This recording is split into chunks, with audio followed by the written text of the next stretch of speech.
स्वाभाविक भाव में गोटे राज्यर कार्यक्रम स्वयं देशर प्रधानमंत्री आसवे आशीर्वाद करने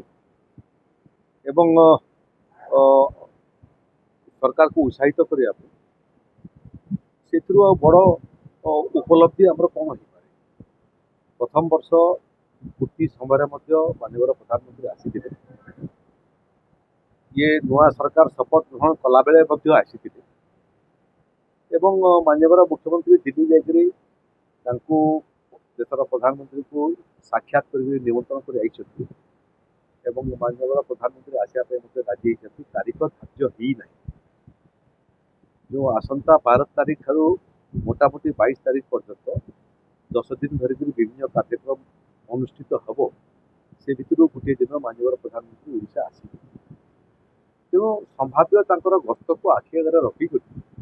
केंद्र सरकार और राज्य सरकार जो सब प्रकल्प सब अच्छी जो प्रकल्प सब उद्घाटन हबार परिस्थिति आसला जोटा समाप्त हो उद्घाटन हम जोटा मंजूर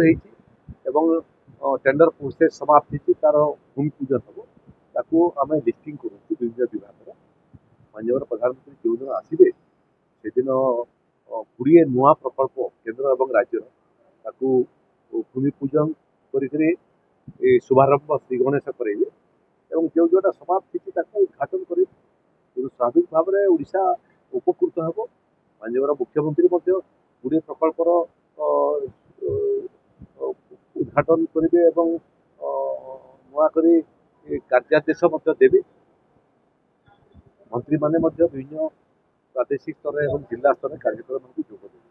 तो जो 10 दिन इवेंट ये 10 दिन इवेंट भितर आम 2 वर्षर प्रोग्रेस रिपोर्ट लोक को देवु सामग्रिक भाव में ओडिशा सरकार प्रोग्रेस रिपोर्ट एवं विभाग भाव में प्रत्येक विभाग प्रोग्रेस रिपोर्ट लोक को देवु लोक पाखु जीव एवं से गणतंत्र मालिक से गणतंत्र शिक्षक से इभालुएसन करेंगे मार्का देवी आम तो छात्र आम परीक्षा देचु परीक्षार प्रश्न उत्तर धरिक लोक पाखु जीव से शिक्षक भाव में मूल्यांकन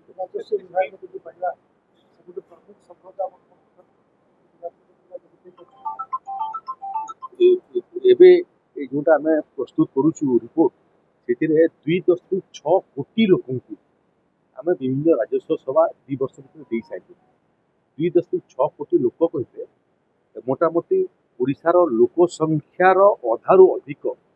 लोक पाखे आम पहुँची सारी ये मोटामोटी 1 कोटी लोकर जो मैंने